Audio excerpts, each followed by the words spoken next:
Assalamualaikum warahmatullahi wabarakatuh.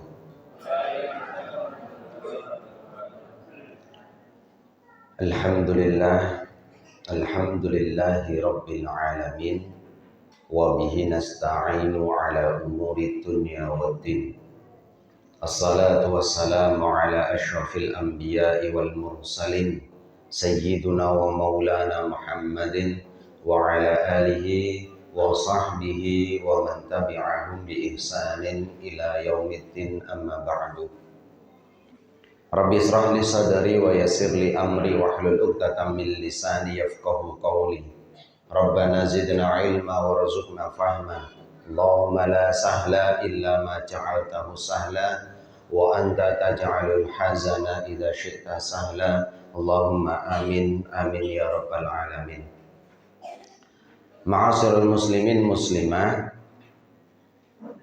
wali murid KPIT, TKIT, SDIT Al-Islam Sine, para dewan guru, ustadz ustadzah, pengurus yayasan dan keluarga besar daripada Yayasan Al-Islam Sine yang kami hormati. Alhamdulillah, puji kita syukur kepada Allah Subhanahu wa taala bahwa pagi hari ini kita bisa menghadiri satu undangan yang luar biasa, yaitu duduknya bersama kita dengan banyaknya niat. Begitu nggih. Kalau hanya sekedar kita niatkan thalabul ilmi, insya Allah kita dapat thalabul ilmi. Tapi kalau kita niatkan silaturahmi, ya kita dapat silaturahmi. Kalau kita niatkan untuk mencari kebaikan, kita dapat itu. Kita niatkan untuk ibadah, kita juga dapat ibadah. Maka di dalam kitab An-Niyat di sana dijelaskan fa'aktsarun niyat. Kita perbanyak niat untuk mendapatkan banyak fadilah. Andaikan tidak dapat sholat napa niku thalabul ilmi, nggih, ya minimal dapat silaturahminya. Kok ndelalah nggak dapat silaturahminya, ya minimal dapat pahala. Kan begitu nggih, datangnya kita. Kok ternyata pahalanya nggak dapat, yus minimal untuk seneke ngoten. Anu kira orang untuk seneke mungkin lebih matur kalih panitia, aku kok ora itu. Ma'asyiral muslimin muslimah, Bapak Ibu semuanya yang hadir pada kesempatan kali ini. Dalam rangka untuk mengawali tahun ajaran baru 2025-2026, maka penting untuk kita menyamakan persepsi, menyamakan sudut pandang antara kita sebagai orang tua dengan pengelola, yaitu dalam hal ini adalah Yayasan Al-Islam Sine. Kenapa penting? Supaya di dalam perjalanannya nanti niku andekan ada kendala sedikit atau banyak, cuman karena tujuannya sama, insya Allah mboten enten masalah. Ibaratkan kita naik bis, kalau kita sudah naik bis dan tujuannya bis yang kita naiki itu adalah ke arah Surabaya misalkan, ngoten nggih, arep menggok ning ndi wae niku kita yakin pasti nyampe Surabaya. Kenapa? Karena antarane supir karo penumpang niku sama tujuannya. Tapi kalau ngapunten nggih, penumpangnya niku sing penting ganco nyegat bis ngoten mawon, saentuke bis. Ternyata nggih, tujuan penumpang niki bukan ke Surabaya, tapi tujuannya adalah ke arah pundi niku Bojonegoro misale. Ngoten nggih. Lah niku lek lurus terus niku mesti protes ning tengah dalan, kok arahe rene. Lah sampean ajeng ning ndi, kula arep ning Bojonegoro, salah tumpahane. Kan begitu nggih. Maka ma'asyiral muslimin, Bapak Ibu semuanya dirahmati oleh Allah Subhanahu wa taala, pentingnya kita untuk menyamakan persepsi, sudut pandang, arah tujuan kita. Kira-kira jenengan memasukkan putra-putrinya ke sekolahan ke bawah Yayasan Al-Islam Sine sudah sesuai dengan tujuan apa belum? Pun apa dereng? Tujuannya ten pundi? Ayo. Kan niku kula tanglet sudah sesuai dengan tujuan apa belum? Panjenengan matur sampun. Lah saniki kula tanglet tujuane jenengan ten pundi? Ten pundi, Bu? Nggih. Ten pundi, Pak? Tujuannya anak-anak kemana nih kira-kira? Ten pundi? Halo. Masya Allah. Itu 300 lebih teman-teman sing jawab ya. Tujuannya ten pundi? Syukur. Kemana tujuannya? Akhirat. Akhirat insya Allah nyampe. Nggih, arep mandek ning nggon itu tetap nyampe akhirat insya Allah. Betul. Tujuan kita napa?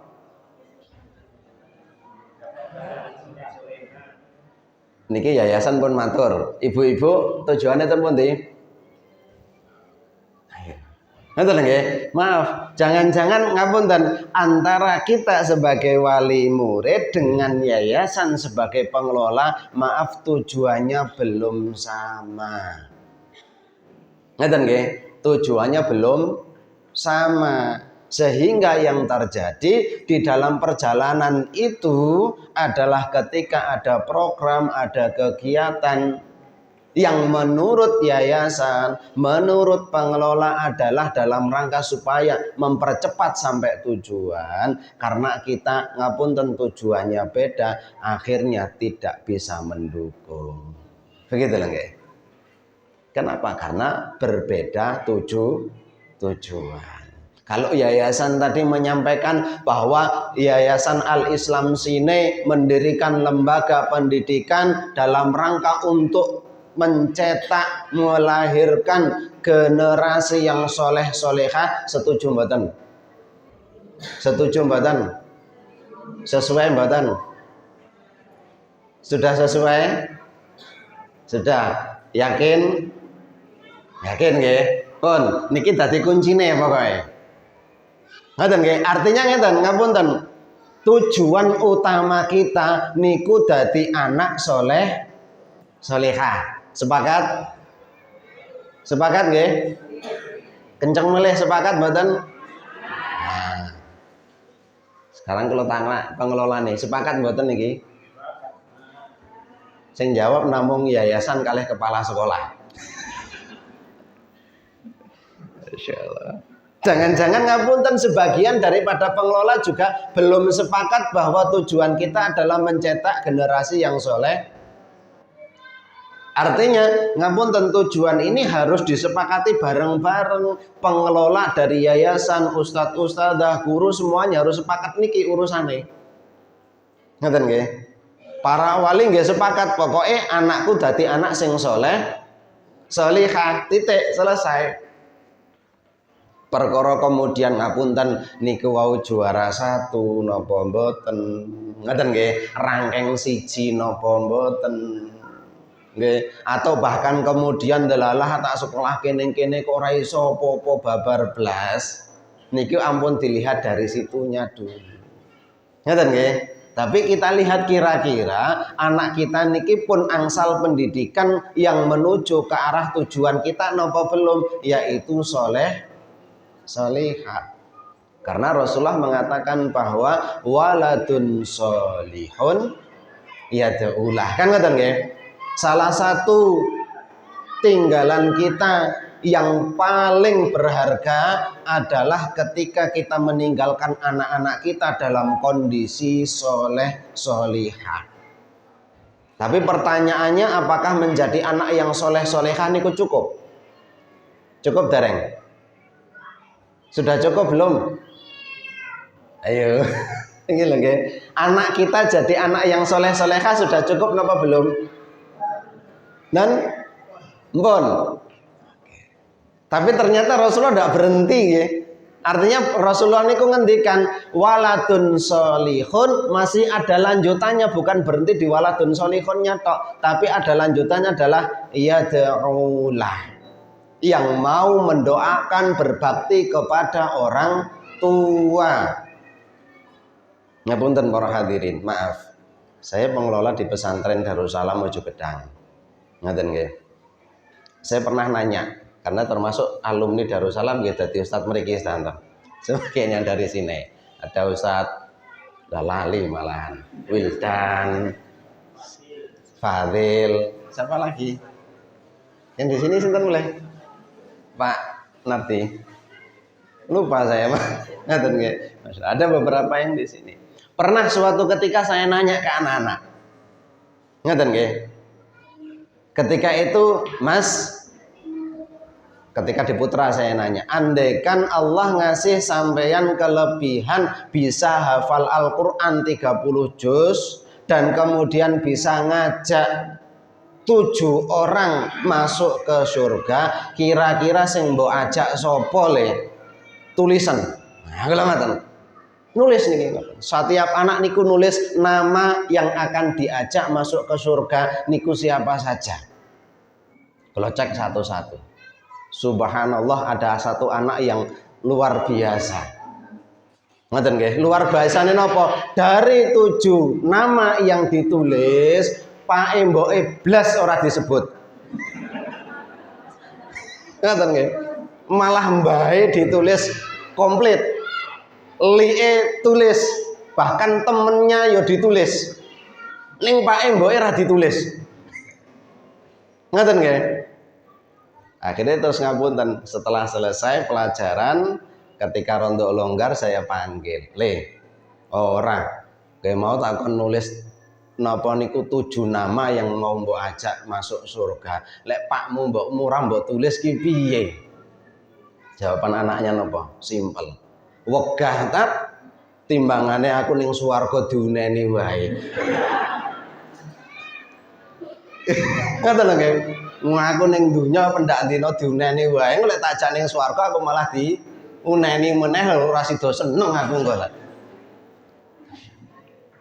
Gitu nggih. Setelah itu saya ingat apa yang disampaikan oleh Rasulullah tadi, waladun sholihun yad'ulah. Ternyata tugas kita niku bukan hanya sekedar bagaimana menjadikan anak-anak ini soleh, solihah. Ngoten nggih. Tapi lebih daripada itu, bagaimana hubungan anak-anak kita dengan kita sebagai orang tua niku juga baik.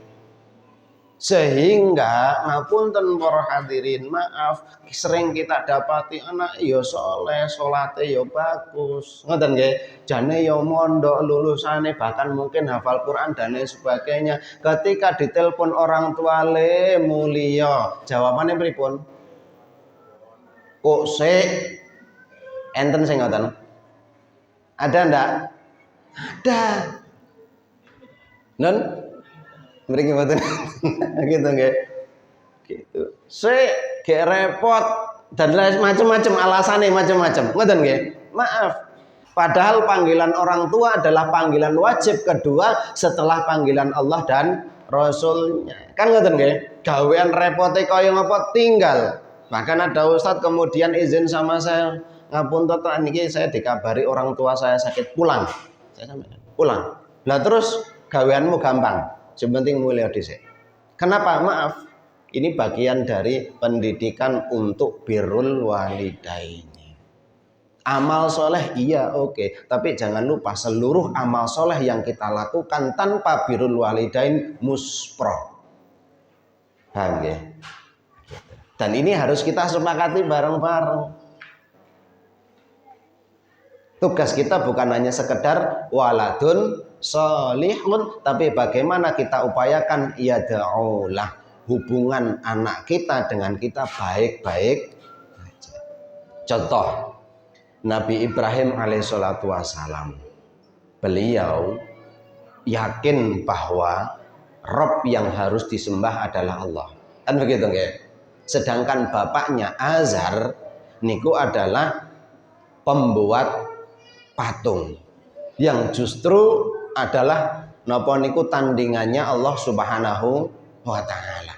Niki kan orang gathuk nggih. Orang gathuk.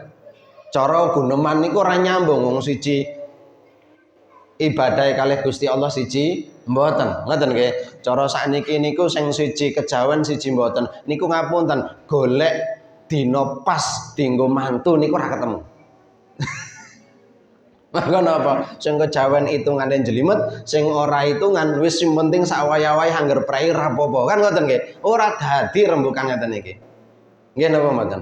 Nggih. Lah niki pake niku mboten nyembah Gusti Allah, sedangkan Nabi Ibrahim nyembahe Gusti Allah. Yen dibayangke guneman niku ora gathuk. Ngoten nggih. Tapi ternyata ketika Nabi Ibrahim alaihissalatu wassalam itu kena masalah. Pada waktu itu napa masalah ngapunten, Nabi Ibrahim diancam mau dibunuh karena memenggal kepala patung yang sekian banyak disisakan paling gede. Niku ketika Nabi Ibrahim dicari ketemune ten pundi? Ketemune ten pundi? Sejarah mencatat beliau ditemukan sedang istirahat di rumah Pae. Ora kok minggat. Ngoten nggih. Maaf, niki awe dhewe, niki kita lek punya masalah apalagi diancem wong sak kampung, kira-kira tetep ten griya napa kabur.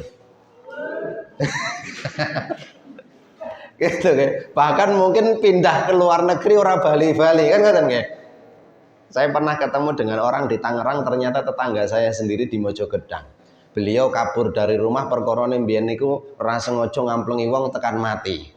Ngoten nggih, mergo napa? Perkara mung bal-balan supporter terus padu puamplengi mati, kabur.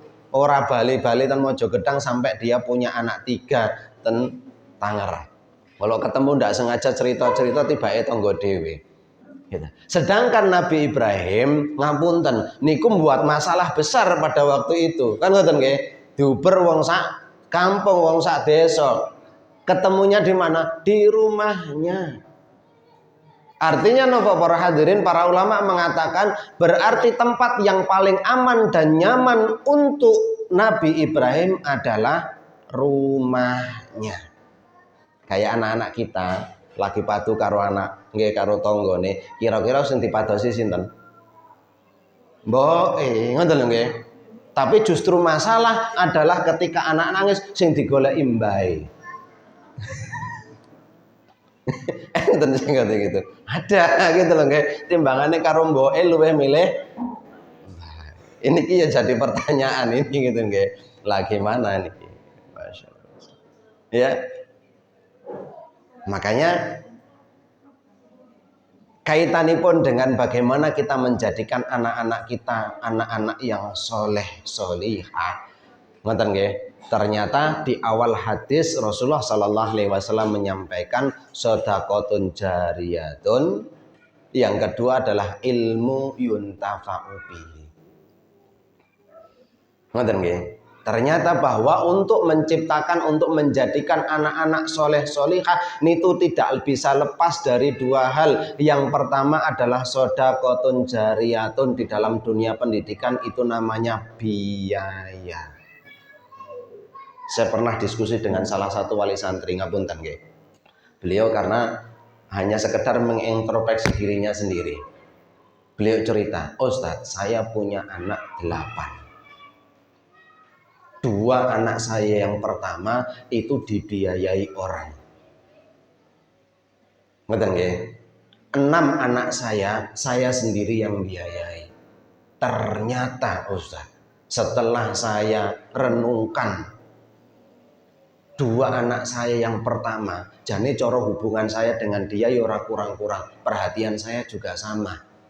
Tapi ketaatan dia beda. Ketaatan dia napa? Beda. Antara anak yang tak biayai sendiri dengan dibiayai orang lain, tibake hasilnya beda. Niki wali yang menyampaikan loh nggih, bukan kami. Beliau yang menyampaikan. Begitu. Ternyata hasilnya beda. Ma'asyiral muslimin yang dirahmati oleh Allah Subhanahu. Yang kedua napa? Ilmun yuntafa'u bihi, ilmu yang manfaat. Ilmu yang manfaat niki tugasnya siapa? Bareng-bareng. Kita sebagai orang tua juga punya tanggung jawab bagaimana memberikan contoh kepada anak-anak kita. Di dalam syarah hadis 100 hadis yang membahas tentang kewanitaan, di sana ada salah satu syarahnya atau fadilahnya dari kisah di mana ketika Aisyah radhiyallahu anha niku kedatangan tamu, nggih, ibu-ibu membawa anaknya 2. minta-minta. Ngoten nggih, minta ke rumahnya Sayyidah Aisyah radhiyallahu anha. Ketika itu beliau tidak mendapatkan apapun yang bisa dikasihkan kecuali hanya satu kurma saja. Maka kemudian satu kurma itu dikasihkan. Nyobuk ngapunten saya pun boten gadah nopo-nopo entene mung kurma setunggal. Akhirnya betul kurma satu dikasihkan sama ibunya tadi dicuil, ya dibagi jadi dua dikasihkan ke anaknya. Nyonduk mak mensik. Insyaallah. Kadang ibu niku kan ngoten niku nggih. Kadang orang tua niku begitu, aku ngeleh ora apa-apa penting anakku makan. Kadang begitu. Penting anakku sekolah, penting anakku jajan, wis aku ora apa-apa. Gitu. Masya Allah. Ternyata para hadirin, di dalam sarahnya dijelaskan ketika itu beliau Rasulullah Shallallahu Alaihi Wasallam datang setelah tamu ini pergi. Maka beliau ceritakan kepada Rasulullah, ya Rasulullah, barusan saya ada tamu minta-minta, dia bawa anak dua perempuan, saya nggak ada makanan apapun di rumah kecuali cuma satu kurma. Akhirnya tak kasihkan pripun, gitu nggih. Maka Rasulullah ya sudah apa-apa. Akhirnya kemudian beliau mengatakan begini, ketika ada orang tua yang diuji, ketika membesarkan anaknya, mendidik anaknya, terlebih anak perempuan, kok kemudian dia tetap mampu berbuat baik, sabar, telaten, gemati, maka apa di akhir Rasulullah menyampaikan orang tua akan terlindungi dari neraka. Gitu nggih. Orang tua itu akan diselamatkan dari api. Artinya apa para hadirin? Di sini ada pelajaran berharga penting buat kita. Satu, kaitannya dengan nopo niku pendidikan kita terhadap anak-anak kita, kaitannya dengan ilmu tadi ternyata tidak lepas dari yang namanya contoh. Baik itu dari sekolah sebagai pengelola dan juga dari wali sebagai orang tua. Di sekolah, anak-anak diajari bagaimana minum dengan tangan kanan duduk, misalnya begitu.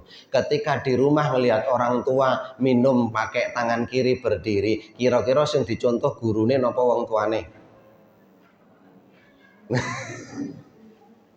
Begitu nggih? Kira-kira niku ngapunten, yang direkam oleh anak-anak niku orang tua atau guru? Niki penting. Dua-duanya harus kita sinkronkan. Ngoten nggih. Maka saya berhusnudzon adanya kajian setiap 1 bulan sekali niki dalam rangka untuk menyampaikan ini loh yang kami ajarkan kepada anak-anak. Ngoten nggih. Supaya nopo? Wali juga tahu, oh anak saya diajari seperti ini. Bapak Ibu semuanya yang dirahmati oleh Allah Subhanahu wa taala. Nggih. Ilmu yuntafa'u bihi, ilmu yang bermanfaat. Termasuk salah satunya adalah tadi ketika Sayyidah Aisyah radhiyallahu anhu mendapat ada tamu tadi, kemudian hanya ada satu butir kurma dan dikasihkan, ngapunten niku wau Kanjeng Nabi rawuh mantuk dilaporkan, disampaikan, diceritakan sama Rasulullah, ngapunten Kanjeng Nabi tadi ada tamu begini. Itu juga bagian dari contoh kepada anak-anak kita para hadirin. Artinya napa ngapunten, ketika kita secara tidak sengaja ngeten padu misale nesonan kalih pake, terus anake jak minggat misale ngoten. Kira-kira sesuk yen pas anake pun omah-omah nesonan minggat napa mboten? Ngoten nggih. Kenapa? Karena dia pernah tahu, oh tibake yen nesonan niku entuk. Gitu lho nggih. Kita punya masalah dengan orang lain, ngapunten para hadirin, terus awe dhewe padu ning ngarepe anak. Niku anak pun juga akan melihat, oh carane pakku leh padu ngene iki. Itu lho nggih. Pernah saya negur ada satu anak niku perempuan ketika itu umur 5 tahun kalau enggak salah. Wangger nesu niku mecahi piring. Piaro apa-apa wis pokoke nang ngarepe biantingi kabeh. Terus tekoki. Nduk leh nesumu kaya ngono ki kowe iki niru sapa? Jawaban enteng, niru pakku. Ngoten nggih. Niru napa? Niru pakku. Wangger nesu niku apa-apa ning ngarepe dibantingi. Kula tekoki, "Lah kok kaya ngono pola mungkin niru sapa? Niru pakku." Ngoten nggih. Enteng jawabe. Akhirnya kemudian kita diskusi sama orang tuanya, ternyata betul bapaknya angger nesu bantingi macam-macam. Setelah itu terus tobat mandek-ndek Pak wis ora tau gelem bantingi apa mergo napa? Wedi ditiru. Kira-kira begitu. Maka kaitannya pun dengan waladun sholihun yad'ulah niku bukan hanya sekedar ngapunten para hadirin tak titipke ke sekolahan biayanya berapa tak bayar, mboten namung hanya sekedar itu. Tapi kita juga punya tanggung jawab besar karena tanggung jawab kita di akhirat itu nanti adalah tentang anak kita. Sedangkan guru, kemudian pengelola sekolah, TPA dan macam-macam niku membantu kita untuk mewujudkan anak-anak yang soleh solihah. Ngoten nggih, membantu kita karena kita ndak mampu didik sendiri. Andaikan kita mampu wis repot karo gawean. Ngoten nggih, kadang sampai rumah wis kesel. Ngoten nggih, anak tekok PR iki apa? Mbuh garapen dhewe. Sing sekolah kowe kok ngoten nggih. Dan kan begitu. Ngoten nggih. Nah, dari sinilah justru kita khawatir bahwa anak kita benar jadi anak yang soleh, ngerti agama, tapi maaf akhirnya hubungan dia dengan orang tua kurang baik. Kenapa? Karena mungkin maaf kita belum bisa memberikan uswah atau contoh yang baik, perhatian yang baik kepada anak-anak kita. Gitu loh nggih. Hubungan kita dengan mereka. Lihat tadi Nabi Ibrahim alaihissalatu wassalam niku ngapunten. Nggih, tempat ternyaman buat beliau adalah rumahnya. Ini menandakan bahwa hubungan beliau dengan bapaknya niku baik-baik saja, tidak ada masalah. Buktinya ketika dia punya masalah pun dia tetap pulang ke rumah. Ngerti nggih? Tetap pulang ke rumah, ndak khawatir dimarahin bapaknya, ora khawatir diseneni lan macam-macam, ndak. Justru tempat ternyaman bagi dia adalah waktu itu nggih adalah rumahnya atau orang tuanya. Ngoten nggih, orang tuanya. Ada satu kisah ketika Nabi Ibrahim alaihissalatu wassalam niku zaman tesih alit niku teko terus karo Pak, kok sampean gawe patung nggo apa begitu nggih. Lah Pak niku ngasih bingung sing arep jawab. Wis le metu wae iki dolen. Ngoten nggih. Metu iki dolen patunge. Kira-kira cara jenengan ngapunten lho nggih. Jenengan pake dodolan ciu terus bareng ngoten jenengan kaen metu nyoleh dolen ciune mangdol napa mboten? Kira-kira begitu kalau sekarang ngoten nggih. Pake dodolan ciu misale ngoten. Terus jenengan kaen metu nyoleh dolen ciune padahal awe dhewe niku sudah tahu hukumnya. Kira-kira didol napa mboten? Paling tekan deket tengah jalan gua ciu. Kare ngomong, "Lah ndi ciune utah." Ngapunten. Ternyata di dalam sirahnya Nabi Ibrahim tetap keluar. Ngoten nggih, bawa patungnya ning cara nawak kene beda. Sapa sing gelem tuku patung ra iso obah ngekeki apa-apa, ndang tuku nendang. Ngoten nggih. Mungkin tapi ngapunten, yang menariknya adalah beliau tetap mentaati orang tua untuk keluar. Padahal Nabi Ibrahim ora cocok. Faham para hadirin. Pertanyaannya, anak-anak kita ngeten apa mboten? Yen jenengan kendang mangkat napa mboten? Itu lho nggih. Bisa jadi kenapa anak-anak kita niku yang diken ora ndang mangkat, bisa jadi ketika pernah anak itu minta tolong sama kita, awe dhewe ora ndang mangkat. Nah, nggih napa mboten? Sik le, gek repot. Ngoten nggih. Akhirnya itu direkam sama anak-anak. Ketika kita minta tolong sama mereka, sik jawabannya ya padha.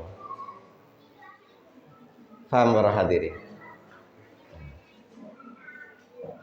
Maka ternyata waladun sholihun yad'ulah niku tidak bisa lepas dari peran kita sebagai orang tua. Anak ngerti hukumnya para hadirin tentang mendoakan orang tua. Kita pun juga ngerti hukumnya mendoakan orang tua. Kira-kira pertanyaannya, kita ziarah ke makam orang tua kita setahun berapa kali? Gitu ya. Berapa enggak? Dalam salah satu kitab dijelaskan ada salah seorang ulama niku yang beliau punya kebiasaan ketika orang tuanya masih hidup, angger ajeng tindakan pamitan. Mantuk niku ndak segera pulang ke rumah, tapi yang dicari adalah orang tuanya dulu. Pak, aku mantuk. Misalnya, Bu, aku mantuk. Niku sing digoleki. Pak era ning omah ketok ning sawah, golek ning sawah sik. Sampai ketemu orang tuanya baru pulang. Ngoten nggih? Suatu saat beliau harus dipisahkan dengan kematian. Bapaknya meninggal duluan. Akhirnya beliau tetap melaksanakan kebiasaan itu, setiap mau pergi keluar kota mesti mampir ke makamnya, ziarah. Begitu nggih? Ziarah. Pulang, datang lagi ke makamnya, nyampaikan juga, ziarah lagi, baru pulang ke rumah. Qadarullah suatu saat beliau terburu-buru para hadirin, kesusu. Akhirnya orang sempat ziarah. Ketika sampai lokasi, misalkan mau pergi ke Surabaya, sampai Surabaya niku di malamnya beliau mimpi. Apa mimpinya? Digoleki pae. Maaf nggih, kadang Allah Subhanahu wa taala menegur kita niku juga lewat itu. Ngoten nggih, memberikan isyarat kepada kita kadang juga lewat mimpi. Ning ora kabeh ngipi iso diartekke, ngoten lho nggih.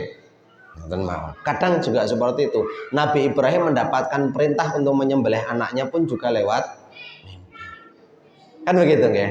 Masyaallah. Nah, beliau mimpi. Ngapunten. Wah, akhirnya pertemuan besok, agenda besok ditunda, langsung pulang. Kenapa? Karena beliau melihat ketika di dalam mimpi Pak iki goleki mergo diprotes karo tanggane.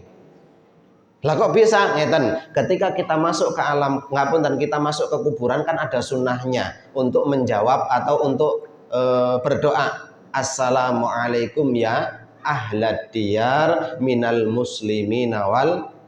Kan ngeten nggih doa kita. Kita mendoakan semuanya yang dimakamkan di makam ini, yang dia orang muslim, orang muslimah, niku semoga-moga diparingi selamat kalih Gusti Allah.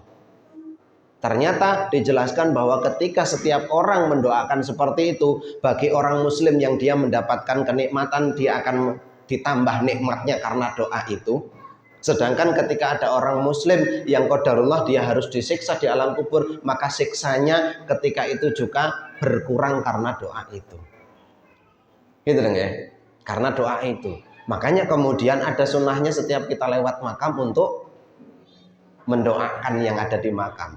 Jadi salam bukan hanya sekedar sama yang hidup saja, tapi yang meninggal pun juga kita ucapkan salam. Ngoten nggih. Sing penting ning kuburan orang jawab waalaikumsalam. Ngoten nggih. Wah, geger niki mungkin. Ternyata menarik. Beliau diprotes sama, ngapunten, dalam mimpinya itu, bapak kene kok endi kok anakmu biasane teko lek ora teko ki ning ndi.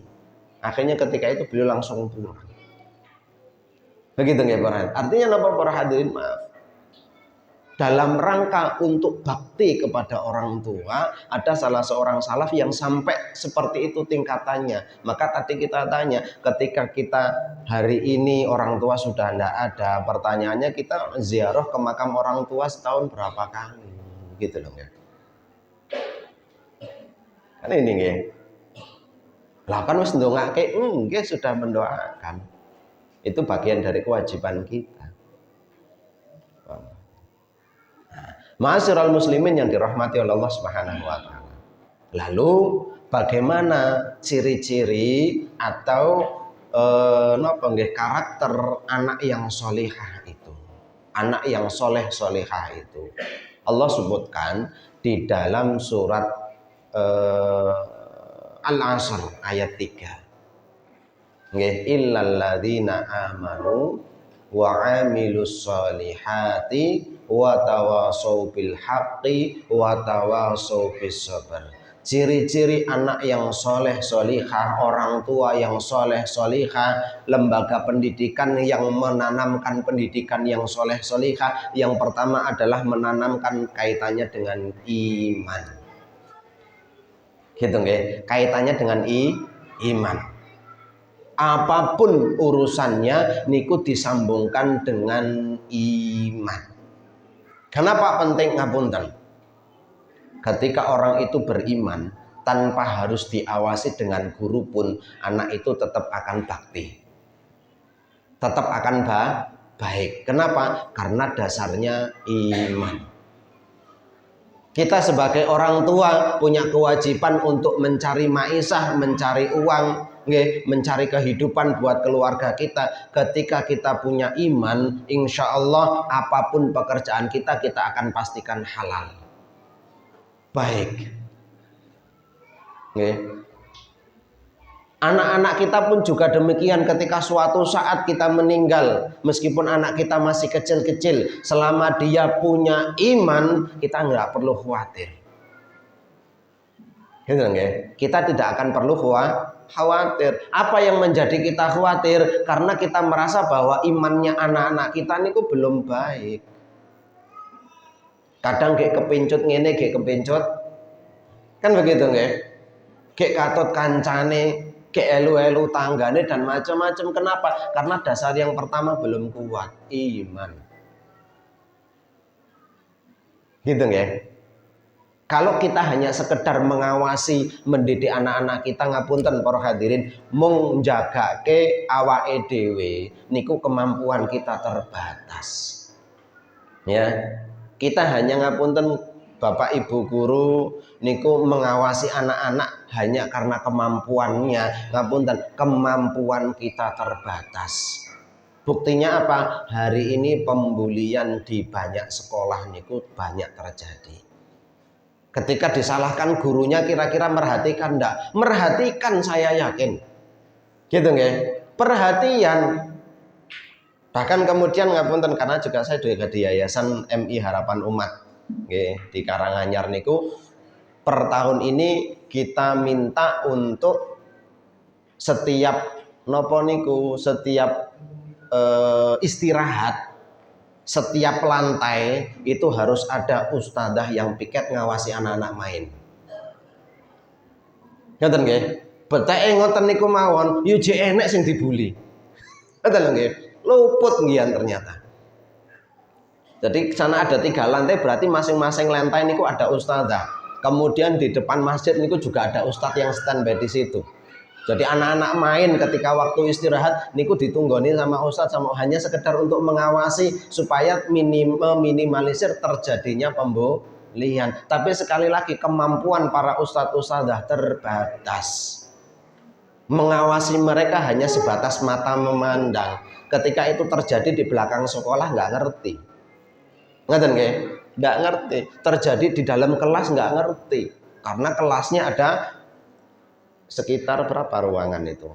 4 sampai 6 ruangan. Lelek terus ustadzah ngadeg ning teras, keliling di kelas 1, tiba kelas yang lain rame, kan nggih bingung. Begitu nggak? Artinya kemampuan. Tapi ketika kita sampaikan kepada Allah, ya Allah, saya titipkan anak-anak. Ya Allah, bimbinglah anak-anak ini dengan iman, dengan ilmu-Mu. Insya Allah kita tidak perlu khawatir banyak. Zamannya Mas Wildan kalau tidak salah ya. Begitu. Oh, kakak kelasnya, maaf, kakak kelasnya tahun 2013. Ngerti nggih? Ketika saya awal-awal ngurusi Darussalam niku, ustadznya pada waktu itu hanya 3. Ngerti nggih? Hanya 3. Jadi ustadz muda mung siji, gitu nggih. Itu cuma 3 ngawasi pondok pada waktu itu. Lah akhirnya kemudian saya cuma yakin, kita ya tanamkan keyakinan kepada anak-anak, Mas, pesantren ini milik Allah, bukan milik siapapun. Yang ngawasi kalian adalah Allah. Allah tidak akan pernah ridho ketika kalian berbuat maksiat di dalam pesantren. Cepat atau lambat pasti Allah akan kasih tahu. Karena kami juga harus keluar. Kan ngoten nggih. Masya Allah. Suatu saat nggih, saya pulang habis ngisi kajian. Habis ngisi kajian saya pulang. Biasanya saya lewat gang yang barat. Ketika itu mau belok nggak jadi. Orang lewat kene wah lewat sing sisih kono wae. Ngoten nggih. Akhirnya lewat gang tengah nggak jadi juga. Wah lewat sing etan wae. Padahal pondok niku pasnya adalah gang tengahnya. Akhirnya kita lewat ngetan, nggih, lebih ke timur lagi, ngelewati pondok lagi. Nggih, kalau sekarang berarti gerbang yang timur bawah MTA niku kalau yang pernah sekarang. Akhirnya saya lewat situ. Ternyata ngapunten para hadirin, dicegat sama anak-anak 7. Ganteng-ganteng sepatunan klimis bagus ngoten nggih. Diawe-awe cegat arep bareng. Setelah dekat tibake santriku dhewe. Nggih, jam 10 malam. Ngoten nggih. Tibake santri saya sendiri. Ngerti ini ustadz langsung hilang. Mbuh tekan ngendi niku wae. Ngoten. Kula mung niteni cah siji. Oh, kae wis begitu aja. Saya pulang istirahat, besok paginya baru saya panggil satu anak. Tadi malam sama siapa saja. Ini Ustaz. Nah, saya hanya menyampaikan. Di awal Ustaz pernah nyampaikan, sering tak sampaikan. Ya, pesantren ini miliknya Allah. Yang ngawasi kalian Allah. Cepat atau lambat Allah tidak akan ridho bahwa kalian itu berbuat salah. Dan cara Allah mengingatkan ya ditunjukkan salahnya ini. Begitu nggih. Faham ya? Akhirnya kemudian nggih Ustaz. Ya sudah, sekarang Ustaz nggak akan hukum, tapi silahkan dihukum dirinya sendiri-sendiri. Ada yang kemudian menghukum dirinya dengan puasa 3 hari. Ada yang kemudian uang zakat jajannya disedekahkan semuanya. Dan macam terserah dihukum sendiri-sendiri. Ustaz nggak minta, yang penting selesai laporan. Sudah, nggak kita selesai sudah. Itu hanya begitu nggih. Kenapa? Karena kemampuan kita terbatas. Gitu nggih. Kata Umar bin Khattab radhiyallahu anhu, nahnu nahkumu bidzawahir. Kita itu hanya menghukumi secara zahirnya saja, enggak usah mencari-cari dan lain sebagainya. Zahirnya ya sudah itu kita hukumi selesai. Kenapa? Karena dasarnya adalah iman. Maka kita tanamkan kepada anak-anak kita. Ada salah satu saya main ke salah satu pesantren. Di sana dibolehkan bawa HP. Karena matali nggih, artinya berarti anak-anak sudah dewasa semua. Boleh bawa HP 24 jam mau dipegang juga boleh. Akhirnya ketika saya nanya, niki yang bilang anaknya, maksudnya bukan pengurus lah, yang pengurus ditanya mesti ngomongnya apa? Ngerti nggih? Tapi kalau santri yang ditanya mesti ngomong apa eneke, kan begitu nggih? Santrinya saya nanya, loh sampean di sini boleh bawa HP 24 jam walaupun tidak ada pelanggaran terkait dengan HP? Santri yang jawab tidak ada. Loh lah kok bisa? Ngapunten Ustaz. Setiap hari kami itu ditanamkan tentang iman. Sehingga HP ini hanya kami gunakan untuk mencari referensi ketika harus mengembangkan ilmu dan lain. Setelah itu kami nggak berani buka yang lain. Kenapa? Kami merasa diawasi Allah. Ini santrinya yang ngomong. Kenapa? Karena setiap hari yang ditanamkan mengiman terus, dikuatkan tentang imannya. Dan ini yang dilakukan oleh Rasulullah selama 13 tahun di Mekah. Makanya hasilnya hebat. Nggih, lek cara sakniki dibayangke niku ora tedah sobong. Nabi Ibrahim niku karena iman ora mempan obong. Nabi Musa karena iman iso nyebrang segara. Ngoten nggih. Nabi Yunus karena iman ndak mati dimakan ikan. Kenapa? Semuanya iman. Ketika kita dasari bahwa pendidikan kita, orang tua dikuati dengan imannya, sekolahan dikuati dengan imannya, ngapunten para hadirin, sewaktu-waktu kita diambil sama Allah, kita sudah siap meninggalkan anak-anak kita. Kenapa? Imannya sudah kuat. Kita tidak akan khawatir. Bahkan kesulitan sebagaimana kesulitan yang dihadapi oleh Siti Hajar alaihissalatu wassalam, ditinggalkan di tengah padang pasir tanpa teman, tanpa bekal pun masih bisa bertahan karena iman. Coba saat niki ngapunten Bu, jenengan tinggal pae ora dikirimi duit 3 tahun, ora ditelepon, ora dikabari, kira-kira ceritane ten anak niku jek apik napa pun berubah. Itu lho nggih. Ngapunten. Nggih, kita ngerti-ngerti tinggal pae.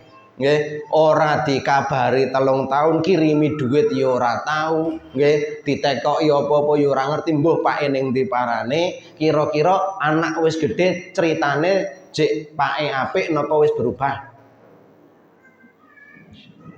Tapi ternyata ngapunten, di dalam sejarah Nabi Ismail alaihissalatu wassalam berpisah dengan Nabi Ibrahim itu ada yang mengatakan 7 tahun, nggih, atau 9 tahun, ada yang mengatakan 13 tahun. Wallahu alam bisawab. Karena itu masih di dalam kisah Israiliyat soalnya. Ngoten nggih, ada yang mengatakan begitu. Andaikan ngapunten, kita ambil yang paling panjang adalah berapa tadi? 13 tahun. Nabi Ibrahim baru ketemu dengan Nabi Ismail delalah ngipi 3 dina. Nggih, ngipine padha kon beleh, terus dibeleh. Jawabane anake, "Monggo, Pak." Ibuke nggih mboten ngrawei babar blas. Lek cara jenengan teko-teko anake 3 tahun ditinggal terus moro-moro anake kon beleh kira-kira piye? Ngoten nggih. Menariknya bahwa Nabi Ibrahim, ngapunten, Nabi Ismail niku tetap menjawab, "Iya, monggo, Pak." Begitu nggih. Berarti Nabi Ismail selama 13 tahun pisah dengan Nabi Ibrahim niku tidak pernah mendapatkan cerita tentang keburukan bapaknya sama sekali. Pokoknya pakmu wong soleh, padahal lakone mboke sing gedhekke Nabi Ismail niku luar biasa polahe. Kan ngoten nggih, melayu munggah gunung ngasih ping 7 ora nemu banyu. Enenge nemu banyu ternyata di bawah kakinya Nabi Ismail. Itu pun nggak langsung tumbuh-tumbuhan, mestinya ya dadak nandur dhisik. Kan ngoten nggih, dan lain sebagainya. Artinya perlu waktu untuk bertahan sampai Nabi Ismail besar, dan itu tidak dijadikan alasan untuk membenci Nabi Ibrahim. Nah, awake dhewe niki telat kiriman 2 dina ngono ae. Walah, wis critane ra ukur kok ya. Pakmu nyatan jahat tok le. Itu ya. Masya Allah. Begitu loh nggih. Apunten. Anak taat kepada orang tua sekelas Nabi Ismail itu kenapa? Karena mindset yang ada di otaknya adalah bapak saya meninggalkan ibu saya ini karena taat, karena iman. Dan ibunya juga sadar bahwa saya ditinggal ini karena iman, urusan perintah. Selesai sudah, kalau sudah seperti itu. Rekosone koyo ngopo lakoni. Kenapa? Dasarnya iman. Maka yang menjadi penyebab masalah terbesar hari ini di dalam kitab Ad-Da' wa Dawa karangan Ibnu Qayyim Al-Jauziyah, beliau mengatakan dasarnya adalah karena lemahnya iman. Ngoten nggih. Orang kalau sudah imannya lemah, gampang digoda oleh setan. Karena setan itu hanya merah kepada satu orang, nggih, illa ibadakal mukhlasin. Itu tok sing setan angkat tangan. Selain itu diterak kabeh. Begitu lho nggih. Hanya orang-orang yang imannya kuat yang setan tidak bisa ngalahkan. Maka kalau kita pengen menang, ya imannya dikuatkan. Gitu nggih. Lah kira-kira sekolah ini sudah mendidik dengan pendidikan iman apa belum? Sudah napa belum, Bu? Niki sing kula tangleti waline mawon. Lek kula tangleti pengurus mesti ngomongnya nggih sampun. Ngoten nggih. Pun napa dereng, Bu? Waduh, sing jawab mung siji, berarti masih meragukan niki jenengan niki. Karena belum yakin soalnya. Gitu nggih. Kalau orang wali sudah yakin jawabnya banter. Mpun napa dereng? Oh lumayan rontok banter sithik.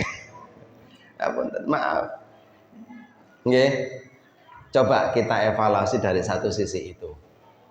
Bagaimana anak kita menjadi anak yang soleh solehah? Dasar utamanya adalah kurikulum kita, pendidikan kita, keseharian kita tanamkan iman. Ketika urusan iman itu selesai, ngapunten jenengan sebagai orang tua pasti akan digemateni. Gitu nggih. Kenapa? Karena di dalam iman memerintahkan kita untuk bakti kepada orang tua. Kita sebagai guru sudah tidak perlu khawatir, insya Allah anak-anak itu tetap akan taklim kepada gurunya. Begitu nggih. Kenapa? Karena di dalam iman itu ada fadilah keutamaan bagaimanapun guru itu tetap jadi guru. Kepada tetangga itu insya Allah kita tidak perlu khawatir. Kenapa? Karena di dalam iman menanamkan bagaimana kita saling menjaga hubungan dengan tetangga. Hubungan apa boleh? Selesai sudah urusan iman itu. Gitu loh, nggih. Tapi karena kita tahu bahwa anak-anak kita, nggih ngapunten kula tanglet ibu-ibu, jenengan khawatir pake medal ado niku perkarane napa? Mergo imane pake urung bako. Ngoten nggih, gandeng urung bako, kuwatir engko nglirik. Ngoten lho nggih. Itu sebenarnya itu tok yang bikin kita khawatir itu. Kalau kita yakin Pak wis bako, empun beres kok nggih. Loske culke ning alas ngoten wis aman kok. Itu lho nggih. Kenapa lelaki atau ngapunten bapak niku masih khawatir terhadap istrinya? Karena tahu bahwa istrine imane urung bako. Ngoten lho nggih. Cekeli duit sithik rondo akeh ngoten niku kabeh ditebas. Kenapa para hadirin? Karena imane dereng bako. Paham ya? Nah, yang kedua, sampai jam pinten Ustaz? Sampun. Sampun. Oke. Berarti mungkin lanjutane tanggung jawabnya yayasan kalih kepala sekolah sing jelaske. Nggih, karena kita baru prosesnya di awal yaitu tentang iman. Di dalam Al-Asr niku dasarnya ada 4. Ngoten nggih, iman, amal soleh, dakwah, sabar. Wah, dasarnya cuman itu. Dan dasar 4 ini didasari dari 2 hal. Yang pertama, iman dan amal soleh itu urusannya adalah hablum minallah. Sedangkan yang kedua, napa? Wa tawasau bil haq wa tawasau bis sabr niku urusannya hablum minan nas. Kalau kita pengen imbang fid dunya hasanah wa fil akhirati hasanah, dan inti daripada pendidikan Islam kita mau belajar sampai luar negeri pun itu cuma 2 niki. Bagaimana mengatur diri kita untuk menjaga hubungan kita dengan Allah dalam urusan ibadah dan keyakinan. Yang kedua adalah hubungan kita dengan manusia dalam urusan sosial. Maka sahabat Ali bin Abi Thalib radhiyallahu anhu beliau mengatakan, man la adaba lahu la ilma lahu. Kata beliau, orang yang tidak punya adab niku sebenarnya dia orang bodoh atau tidak punya ilmu. Karena tujuan orang berilmu itu 2, yaitu bagaimana dia beribadah kepada Allah, yang kedua adalah bagaimana dia menjaga adabnya kepada manusia. Selesai. Nah, gitu lah ya. Selesai. Pintere kaya ngopo tapi ra ndek unggah-ungguh ya ora diajeni. Ning ngarep ngapunten ora patek pinter tapi orangnya sopan. Ngoten nggih, punya unggah-ungguh niku lebih dipandang di masyarakat daripada yang pertama.